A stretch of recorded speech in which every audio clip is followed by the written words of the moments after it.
Assalamualaikum warahmatullahi wabarakatuh. Perkenalkan, nama saya Muhammad Ridwan. Di sini dalam UAS Sistem Digital. Dosen penguji saya, Dr. Ucup Darussalam, ST, MT. Oke, kita langsung saja ke dalam topik pembahasannya. Oke, saya akan membahas IoT atau Internet of Things. Oke, kita lanjut ke slide berikutnya. Apa itu Internet of Things? Internet of Things adalah suatu konsep di mana objek tertentu punya kemampuan untuk mentransfer data melalui jaringan internet. Teknologi ini ditemukan pertama kali oleh Kevin Ashton pada tahun 1999.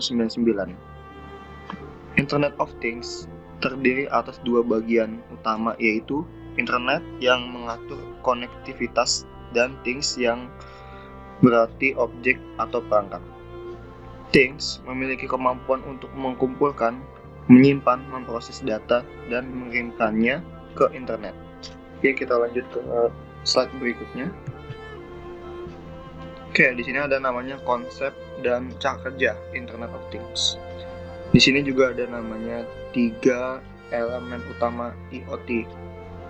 1. Perangkat koneksi ke jaringan internet. 2. Cloud data center, tempat untuk menyimpan aplikasi dan database.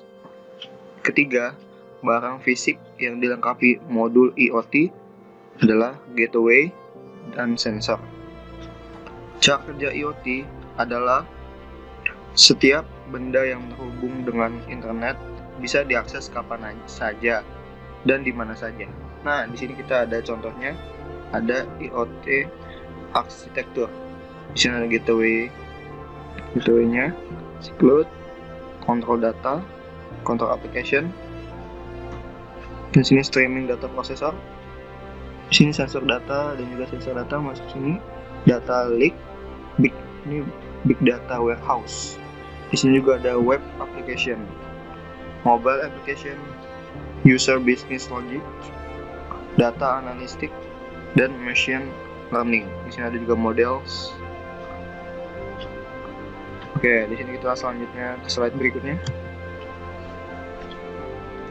Oke, di sini ada juga contoh konsep dan cara kerja Internet of Things. Switch off TV. Oke, di sini ada orang lagi duduk di sini. Bayangkan ketika kita meninggalkan rumah dan lupa mematikan TV.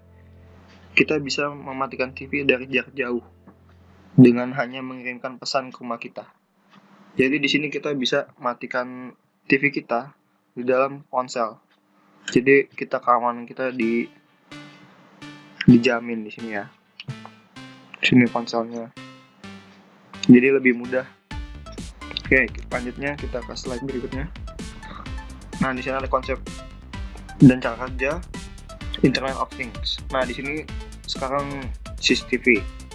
Bahkan bila terjadi kecelakaan, CCTV di jalan raya dapat mendeteksi adanya kecelakaan lalu lintas, lalu mengirimkan informasi pada sistem dan menggambarkan rumah sakit terdekat untuk mengirimkan ambulans.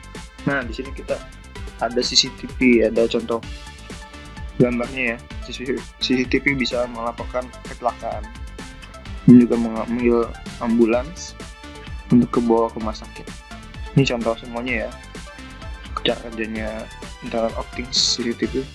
Oke, kita lanjut lagi. Nah, di sini ada juga contoh konsep dan cara kerja Internet of Things, colokan listrik pintar. Oke, di sini saya akan baca ide proyek untuk Internet of Things. Yang pertama adalah pembuatan colokan listrik pintar. Colokan listrik pintar yang dimiliki dikoneksikan dengan Wi-Fi dan disambungkan dengan barang-barang elektronik seperti lampu atau oven. Jadi, Anda nantinya bisa menghidupkan maupun mematikan sambungan listrik dengan jangkauan internet pada ponsel yang terkoneksi ke colokan listrik tersebut. Dengan cara seperti ini, ketika berada di luar ruangan atau rumah dan lupa mematikan lampu atau barang elektronik, Anda hanya perlu membuka ponsel dan mematikan koneksi listriknya via jarak jauh. sampah menjadi mudah. Jadi kita nggak usah pulang dulu atau kita balik ke rumah. Nah, jadi kita mudah lewat ponsel aja. Ada colokan listrik kita seperti ini. Bisa kipas angin, lampu, dan TV. Sini kita ada fitur-fiturnya semuanya. Oke, selanjutnya ke slide berikutnya. Oke, ada juga Internet of Things Smart Garage Door atau garasi smart pintar.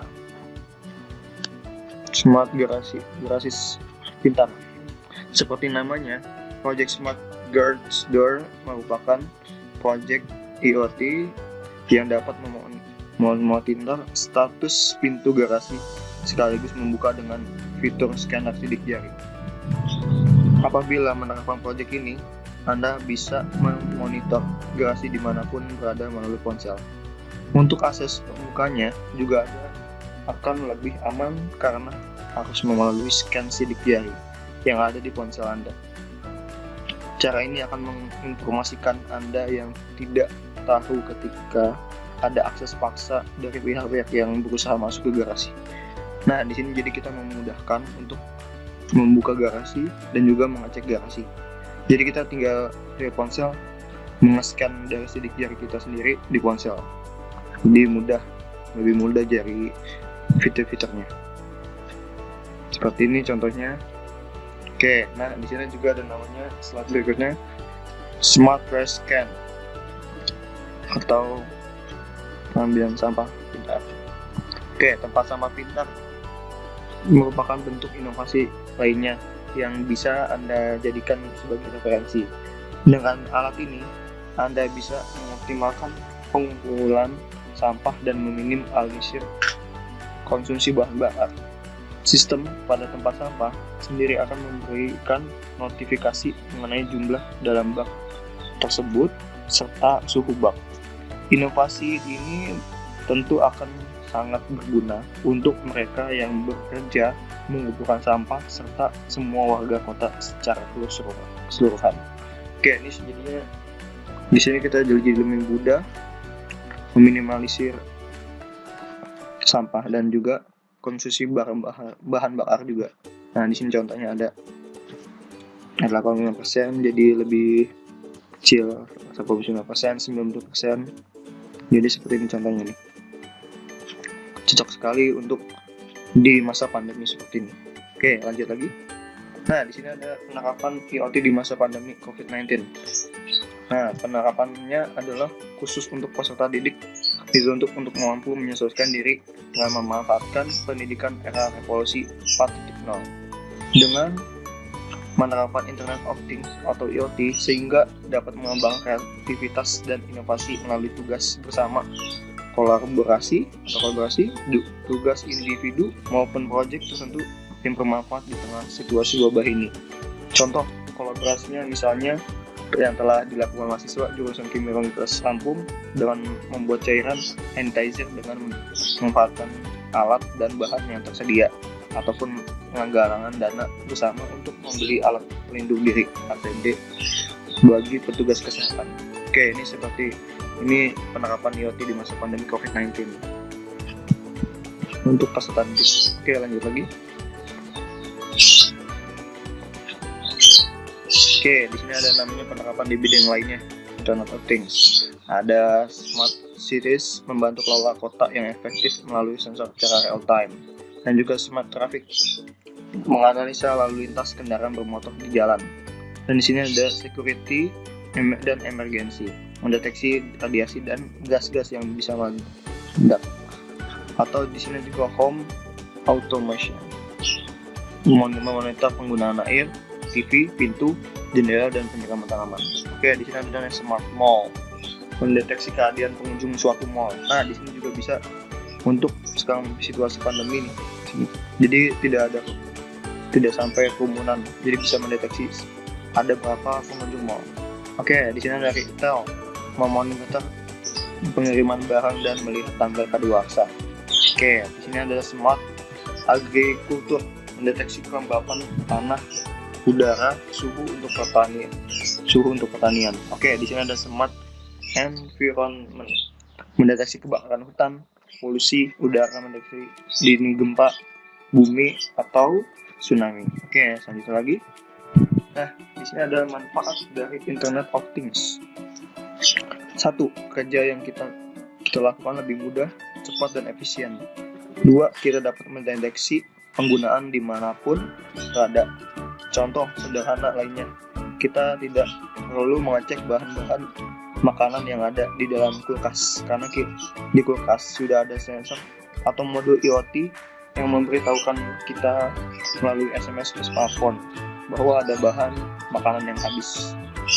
Jadi ini manfaatnya smart home. Semuanya ada di sini.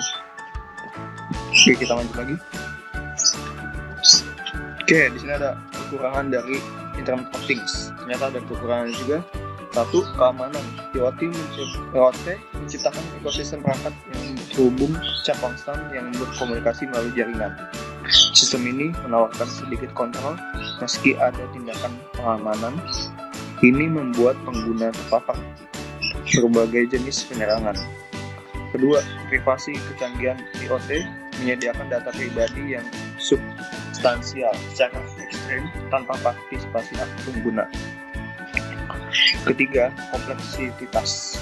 Beberapa menemukan sistem IoT rumit dalam hal desain, penyebaran, dan pemeliharaan, mengingat penggunaan beberapa teknologi dan seperangkat teknologi baru yang memungkinkan.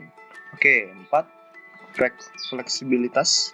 Banyak yang peduli dengan fleksibilitas sistem IoT agar mudah berintegrasi dengan yang lain. Mereka khawatir menemukan diri mereka dengan beberapa sistem yang bertentangan atau terkunci. Oke. Oh, ternyata kita sudah selesai. Terima kasih sudah menonton video YouTube saya.